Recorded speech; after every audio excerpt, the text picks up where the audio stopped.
Hello and welcome student. In today's class we are going to start new chapter from accounting for partnership units, that is admission of a partner. So let's begin बच्चे. Chapter number 3 partner admission of a partner DK Goldberg के according chapter number 3 हम start करने जा रहे हैं आज.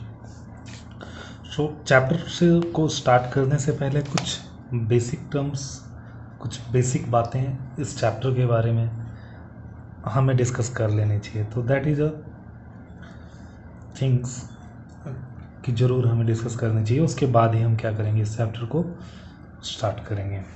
तो समझते हैं कि एक बात, सबसे पहली जो बात है इसमें इम्पॉर्टेंट चीज़, according two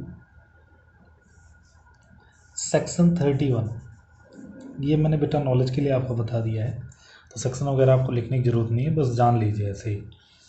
of Indian partnership act 1932, a new partner shall be admitted with the consent of all other partner. ये चैप्टर नंबर 1 में भी मैंने आपको बताया था कि कोई भी पार्टनर जब फर्म में एडमिट करेगा तो जितने भी अदर पार्टनर हैं उन सबकी कंसेंट होनी चाहिए, नहीं तो न्यू पार्टनर एडमिट नहीं कर सकता है. जैसे मैंने एग्जांपल के लिए यहाँ पे सपोज एक फर्म है, एक फर्म में ABC पार्टनर हैं और D एक न्यू पार्टनर इस फर्म में एंटर करना चाहता है. ठीक है, तो जब D एंटर करना चाहता है तो इसके लिए क्या चाहिए बेटा, A की भी कंसेंट होनी चाहिए, B की भी कंसेंट होनी चाहिए, C की भी कंसेंट होनी चाहिए. तभी क्या होगा, D इस फर्म का नया पार्टनर बन सकता है, मतलब कि ये एडमिट कर सकता है. अगर इसमें से मान लीजिए A की भी कंसेंट है, B की भी कंसेंट है, C अपनी कंसेंट नहीं देता, C बोलता नहीं D को एडमिट नहीं करना, तो ये एडमिट नहीं कर सकता है इसमें. आई थिंक आपको बात क्लियर होगी कि जब तक सभी पार्टनर्स की कंसेंट नहीं होगी तब तक कोई नया पार्टनर फर्म में एडमिट नहीं कर सकता. सो नेक्स्ट पॉइंट देखते हैं. Following are the 2 rights of a new partner. बच्चे जो नया पार्टनर आता है उसके 2 राइट्स होते हैं फर्म में. कौन कौन से? Right to share profit in a future. Future में जो भी प्रॉफिट होगा उसमें क्या करेगा बेटा, उसको शेयर मिलेगा. Right to share assets of a firm. Firm की एसेट्स को में उसका शेयर हो जाता है. ठीक है, तो ये उसके पास राइट होता है. अगला समझ लीजिए. Next point, new partner compensate the existing partner who sacrifice their share of profit in his favour. The amount he pays against this sacrifice is known as a premium for goodwill. इसका मतलब समझते हैं, इस line का मतलब. मान लीजिए A और B 2 पार्टनर हैं. ठीक है, कोई नया पार्टनर यहाँ पे C एडमिट करना चाहता है, कोई नया पार्टनर इसमें C एडमिट करना चाहता है फर्म में. ठीक है, तो अब इन दोनों ने, अब ये अगर आएगा इसमें नया पार्टनर एडमिट करेगा तो A भी कुछ ना कुछ अपना शेयर छोड़ेगा, B भी कुछ ना कुछ अपना शेयर छोड़ेगा. जैसे मान लीजिए, मैं एग्जांपल के लिए बता रहा हूँ, पहले 10,000 रुपये का अगर प्रॉफिट होता था, ठीक है, तो उसको कौन कौन बांट लेते थे, A बांट लेता था, B बांट लेते थे, मतलब A और B बांट लेते थे. किसमें? सपोज मान लेते हैं हम इक्वल बांट लेते थे, तो 5,000 करके इनको मिल जाता था. लेकिन अगर हम C को एडमिट कर लें इसमें, तो अब अगर इक्वल बांटेंगे तो बेटा 3,000 समथिंग करके इनको शेयर मिलेगा. मतलब कि इन दोनों ने क्या किया कि अपने शेयर को सेक्रीफाइस किया. आई थिंक आप मेरा मतलब समझ पा रहे होंगे कि जो एग्जिस्टिंग पार्टनर है, जब कोई नया पार्टनर फर्म में आ जाता है तो वो क्या करता है, कुछ शेयर सेक्रीफाइस कर देता है. किसके फेवर में? नए पार्टनर्स के फेवर में. तो उसके लिए बेटा जो हमारा ओल्ड पार्टनर होता है, मतलब एग्जिस्टिंग पार्टनर होता है, वो न्यू पार्टनर से कुछ पैसे लेता है. ठीक है, कुछ पैसे लेता है, उस पैसे को हम क्या बोलते हैं, मतलब उस सेक्रीफाइस के बदले में प्रीमियम फॉर गुडविल। देखिए फिर से लाइन समझिए, न्यू पार्टनर कंपनसेट क्या करता है, कंपनसेट करता है एग्जिस्टिंग पार्टनर को। कौन से एग्जिस्टिंग पार्टनर को, जो सेक्रीफाइस करते हैं उन्हीं को, there share of profit in his favour amount he paid against the sacrifice, उसको हम क्या बोलते हैं, प्रीमियम फॉर गुडविल। मतलब मान लीजिए इसको बोलेंगे कि भाई हम तुम्हें अपना शेयर दे रहे हैं तो आपको कुछ ना कुछ अमाउंट देना पड़ेगा। जैसे मान लीजिए जब ये पार्टनर आया तो 10,000 रुपये लेके आया, किसके लिए, कंपनसेशन के लिए। तो ये 10,000 रुपये क्या होंगे, हमारे प्रीमियम फॉर गुडविल होंगे। आई थिंक आपको समझ आया होगा, कुछ मुश्किल बात नहीं है इसमें। एक पॉइंट, लास्ट पॉइंट इसमें डिस्कस करते हैं जो कि बहुत ही इंपॉर्टेंट है, आपके एग्जाम में बहुत बार आता है, तो इंपॉर्टेंट करके मार्क कर लेना बेटा, थ्योरेटिकल पार्ट्स में ही आता है आपके एग्जाम में। When a new partner admitted it necessary to revalue assets and liability. मान लीजिए दो पार्टनर हैं, ये दोनों पार्टनर हैं, नया पार्टनर इसमें एडमिट करता है, तो सभी जितनी एसेट्स हैं, लायबिलिटीज़ हैं, इनको हमें क्या करना होता है, रीवैल्यू करना होता है, रीवैल्यू करना होता है। क्यों करना होता है, because actual value of assets and liability में बैरी मतलब डिफरेंसेस होते हैं बेटा। देखिए जो हमने बैलेंस शीट में वैल्यू दिखा रखी है और जो एक्चुअल वैल्यू है, वो दोनों क्या हो सकती हैं, वो दोनों अलग हो सकती हैं।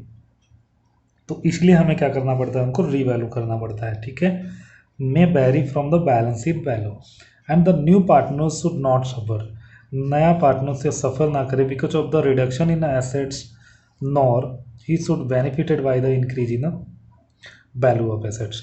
ना ही क्या हो, जब एसेट्स की वैल्यू कम हो तो उसको सफ़र करना पड़े, और ना ही उसको क्या होना चाहिए कि अगर इंक्रीज हो जाती है वैल्यू किसी एसेट्स की तो उसको बेनिफिट नहीं मिलना चाहिए, क्योंकि उसकी मेहनत उसमें नहीं लगी है। मेहनत किसकी लगी है, जो ओल्ड पार्टनर है। फिर से ध्यान से समझ लीजिए, when a new partner admitted new partner admit it is necessary to revalue assets and liability. क्यों करना चाहिए, बिकॉज एक्चुअल वैल्यू, मतलब जो हमने एक्चुअल वैल्यू है कहाँ से वेरी करेगी, बैलेंस शीट से। And the new partner should not suffer because the reduction in assets. तो कई बार वैल्यू हमने यहाँ पे ज़्यादा दिखा रखी होती है, लेकिन एक्चुअल वैल्यू क्या होती है, कम होती है। अपने लास्ट चैप्टर में रिवैल्यूएशन अकाउंट बनाया है, तो वहाँ से आपको बहुत सारा आइडिया लग गया होगा कि कई बार जो बैलेंस शीट है, बैलेंस शीट में कुछ वैल्यू लिखी रहती है और एक्चुअल में उसकी वैल्यू कुछ होती है, तो जिसकी वजह से क्या करता है, नए पार्टनर को सफ़र नहीं करना चाहिए। मतलब ना तो उसको रिडक्शन में कोई लॉस, ना तो लॉस में उसका पार्टिसिपेशन होना चाहिए, ना ही प्रॉफिट में उसका पार्टिसिपेशन होना चाहिए। कब, जब वो एडमिट कर रहा है तब, एडमिशन के बाद तो आपको सी बात है उसका राइट ही है। तो ये कुछ थ्योरेटिकल पार्ट थे, और बाकी चीज़ें इसमें एक दो क्वेश्चंस जो आपकी बुक में गिवन है वो मैंने आपको कराए नहीं है। जैसे कि नया पार्टनर हम क्यों एडमिट करते हैं, जब नया पार्टनर आता है तो कौन कौन सी चीज़ों का कैलकुलेशन होता है, तो ये सब चीज़ें हम करते रहेंगे, वो आपको आपकी बुक से मिल जाएगा। सो आज हम इसमें स्टार्ट करते हैं calculation of a new ratio. सबसे पहला topic calculation of a new ratio. तो कुछ एग्जाम्पल लिख रखे हैं मैंने, तो 4 से 5 एग्जाम्पल, मतलब इसी तरह से मैं आपको 10 से 12 एग्जाम्पल्स करवा दूंगा, तो सारे टॉपिक आपके उसमें कवर हो जाएंगे। तो इसी तरह के आपके बुक में क्वेश्चन मिलेंगे। तो calculation of a new ratio, देखिए एग्जाम्पल 1 मैंने लिखा है, ABC पार्टनर हैं, 3:1 रेशो में बांटते हैं। डी एडमिटेड होता है कितने शेयर के लिए, 1/4 शेयर के लिए। और find the new ratio and sacrifice ratio. NR का मतलब न्यू रेशो, SR का मतलब सैक्रिफाइसिंग रेशो, ठीक है। तो सॉल्यूशन देखते हैं। मान लीजिए ये शेयर है, ठीक है, ये फर्म है, ये शेयर है किसी प्रॉफिट का, जिसमें से 4 पार्ट हैं, ठीक है, 4 बराबर पार्टों में हमने बांट दिया। इसको समझाने के लिए बता रहा हूँ। तो ए को कितना मिलता है, 1/4 शेयर, सॉरी इसको, तो ये क्या कर लेता है, 1/4 शेयर्स ले लेता है इसमें से। तो बाकी का कितना बचा, 3/4।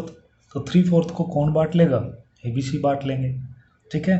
तो समझते हैं, देखिए सोल्यूशन क्या है।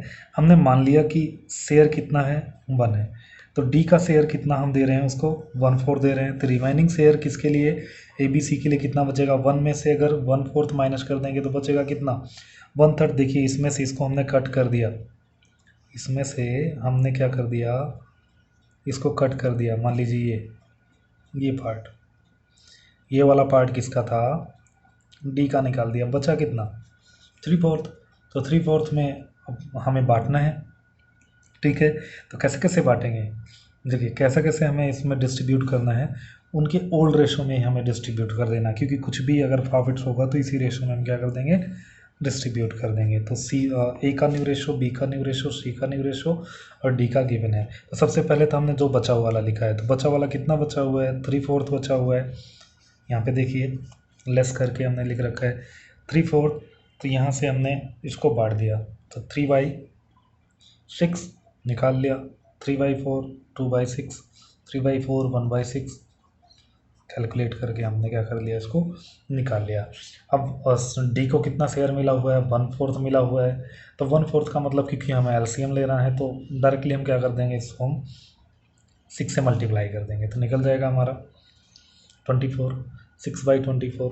तो अब तो ये हो गया हमारा न्यू रेशो। देखिए 9636, या फिर बेटा हम क्या कर सकते हैं, इंसोर्ट कर सकते हैं 3212, निकल गया। आई थिंक इसमें ज़्यादा डिफ़िकल्टी नहीं है इस वाले क्वेश्चन में, तो नॉर्मल ही क्वेश्चन है, तो आपको समझ आया होगा। और सेक्रीफाइस रेशो आप निकालना जानते ही हो कि प्रीवियस चैप्टर में हम कैसे निकालते थे। देखिए फिर भी मैं आपको समझा देता हूँ। ओल्ड रेशो माइनस में न्यू रेशो निकाल लिया। ए का ओल्ड रेशो कितना है, 3/6 है। न्यू रेशो ये वाला 3/8, सॉरी यहाँ पे 3/8 है। ये वाला न्यू रेशो, ये वाली old ratio, new ratio old ratio, ये क्या है इनकी सबकी न्यू रेशो, ये ओल्ड रेशो है। तो निकाल लिया 3/6 माइनस में 3/8, ओल्ड रेशो में माइनस कर दिया, सेक्रीफाइस कर रहा है। ऐसे बी का निकाल लिया, सी का निकाल लिया, ठीक है। तो सेक्रीफाइसिंग रेशो क्या हो जाएगी हमारी 6/4 या फिर 3/1। तो अगर इस तरह का क्वेश्चन गिवन है, मतलब सिर्फ ये रूल इस टाइप के क्वेश्चन में अप्लाई होगा। मतलब जब क्वेश्चन में स्पेसिफिकली कुछ ना बता रखा हो कि ए किसने कितना शेयर लेता है, या फिर ए को न्यू पार्टनर को पुराने पार्टनर कितना शेयर्स देते हैं।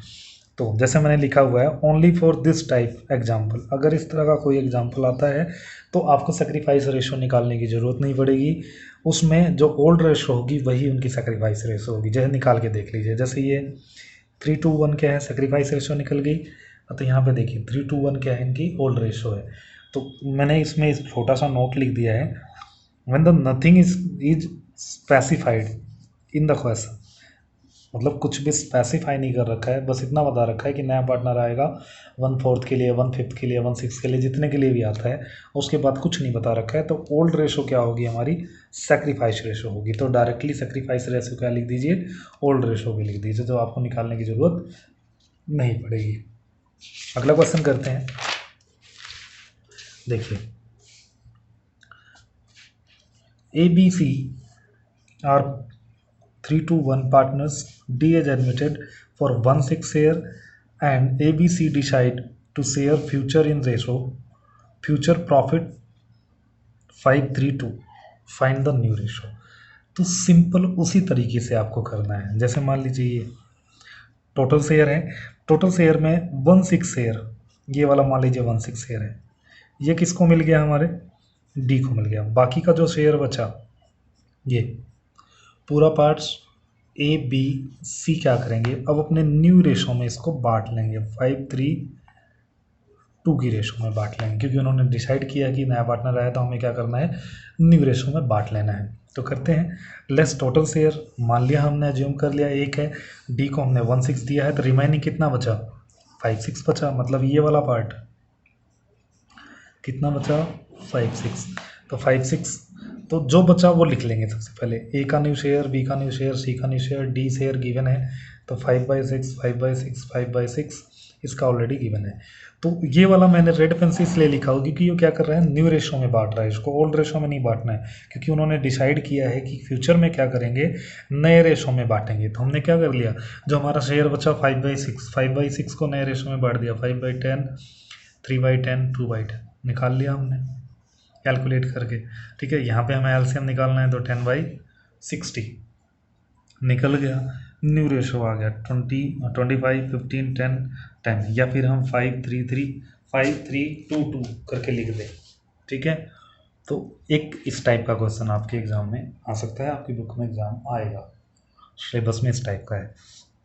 अगला देखिए, third question, A and B are 5-3 partners. She is admitted for 1/5 share which he acquire. अब यहाँ पे देखिए स्पेसिफिकली बोल रहा है कि उसने एक्वायर किया है इक्वली।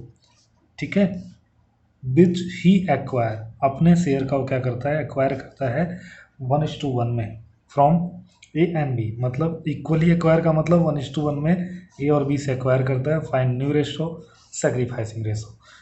तो मतलब समझिए, 1/5 शेयर किसको मिलता है, सी को मिलता है, जिसका क्या करता है, इक्वली इक्वली, इक्वल का मतलब यहाँ पे 1/2। ठीक है, इक्वल का मतलब 1/2। ये वाला शेयर किससे लेता है, वो ए से लेता है, ये वाला शेयर किससे लेता है, वो बी से लेता है। मतलब ए से कितना लेता है, 1/10, बी से कितना लेता है, 1/10।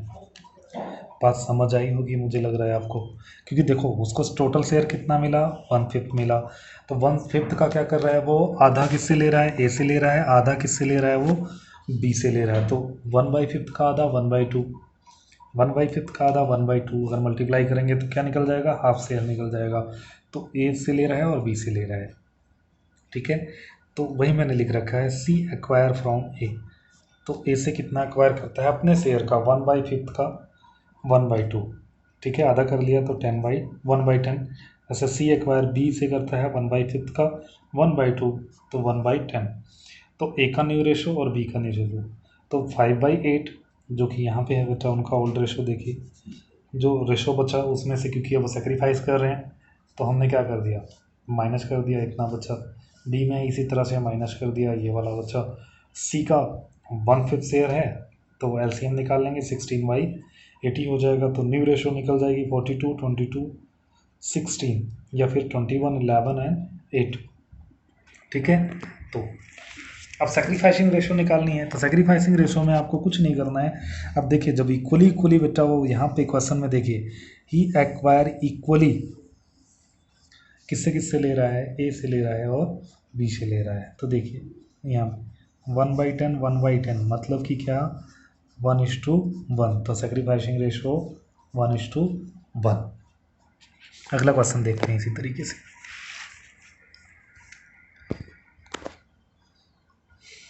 A and B are 7/3 partners. C is admitted for 3/7 share which he acquire in the 2:1।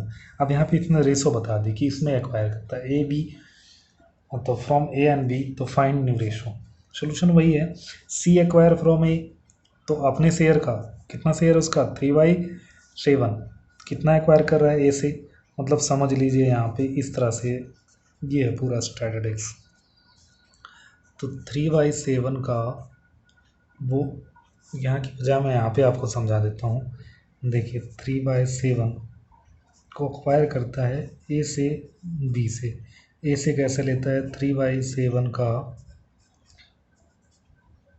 3/2/3, और बी से लेता है 3/7 का 1/3। ठीक है, तो एक्वायर कर लेता है। देखिए 3/7 का 2/3 किससे लेता है, ए से लेता है, मतलब 6/21, या फिर बेटा 2/7, क्योंकि 3 से डिवाइड कर देंगे तो शॉर्ट हो जाएगा। इसी तरह से सी से एक्वायर, मतलब प्रीवियस क्वेश्चन की तरीके से है, लेकिन सिर्फ वहाँ पे इक्वली था, यहाँ पे एक स्पेसिफिक रेशो दे रखी है। तो 3/7 में से मल्टीप्लाई कर देंगे 1/3, कि 1/3 ले रहे हैं तो 3/21, या फिर 1/7। अब ए का रेशो निकाल लीजिए, बी का रेशो निकाल लीजिए, तो 7 में से 7/10 मतलब जो उनकी ओल्ड रेशो है उसमें से माइनस कर देंगे सेक्रीफाइसिंग रेशो, तो न्यू रेशो निकल के आ जाएगी। ऐसे बी की रेशो निकल के आ जाएगी। तो निकल के आ गया, सी का गिवन ही है, एलसीएम ले लेंगे। तो 21, 11 and 30 is the new ratio. Last type का क्वेश्चन देखते हैं, मतलब लास्ट टाइप नहीं, आज की वीडियो का लास्ट, क्योंकि अभी इसमें कई सारे टाइप्स हैं। X and Y are 3:2 partners. Z is admitted and he acquire 1/5। वो एक्वायर करता है 1/5 ऑफ एक्स शेयर। देखना समझना, यहाँ पे वो एक्स के शेयर का 1/5 लेता है एंड 2/5 किसका लेता है, वाई के शेयर का लेता है। ठीक है, 1/5 of X share and 2/5 of Y share. Find the new ratio and sacrificing ratio. अब यहाँ पे बिल्कुल उसका अपोजिट है, मतलब अभी तक वो अपने शेयर का एक्वायर कर रहा था, अब वो ओल्ड पार्टनर के शेयर का एक्वायर कर रहा है। मतलब कहने का क्या हो गया, देखिए 3/5 मतलब x का शेयर निकालें तो हम 3/5 में से अगर क्या माइनस करेंगे, देखिए वो क्या कह रहा है कि x के शेयर का 1/5 में, x का शेयर कितना है 3/5 मल्टीप्लाई में 1/5। ठीक है, तो इसको ये निकालने के बाद हम क्या करेंगे, इसमें से माइनस कर देंगे। तो ये निकाल लिया हमने, 12/25 आ गया। तो ये किसका शेयर निकल के आ गया, x का न्यू शेयर, क्योंकि इसमें से सेक्रीफाइस शेयर हमने माइनस कर दिया। इसी तरह से y का कितना है, 2/5 में से माइनस कर दिया हमने। देखिए अभी इससे कितना एक्वायर कर रहा है, 2/5 किसके शेयर का, y के शेयर का। y का कितना शेयर है 2/5, तो 2/5 मल्टीप्लाई में 2/5, क्योंकि 2/5 ही क्या कर रहा है, वो एक्वायर कर रहा है। तो कितना निकल के आ जाएगा 6/25 निकल के आ गया। अब जेड देखिए कितना एक्वायर कर रहा है, इससे एक्वायर कितना कर रहा है 3/25, लिख दिया, प्लस कर दिया। इससे कितना एक्वायर कर रहा है 4/25, तो कितना एक्वायर कर रहा है ये टोटल 7/25। तो निकाल लिया हमने, इसका न्यू रेशो निकल गया 12, 6 एंड 7। तो सेक्रीफाइसिंग रेशो बिल्कुल सिंपल है, देखिए 3 and 4 मतलब 3/25, 4/25, यही तो सेक्रीफाइस कर रहे हैं वो, तो आपको निकालने की ज़रूरत ही नहीं है। तो 3/3 इज द सेक्रीफाइसिंग रेशो, क्योंकि इतना तो बेटा, इतना एक्स सेक्रीफाइस कर रहा है, इतना कौन का सेक्रीफाइस कर रहा है, वाई सेक्रीफाइस कर रहा है। तो जब इतना इतना कर रहे हैं तो हम निकाल लेंगे, इनका सेक्रीफाइसिंग रेशो निकल गया। तो ये कुछ टाइप थे, और कुछ टाइप्स में हम नेक्स्ट वीडियो में कवर करेंगे। नेक्स्ट वीडियो में ये रेशो वाले क्वेश्चन हम कर लेंगे, पूरे कवर अप कर लेंगे। So thank you for watching the video.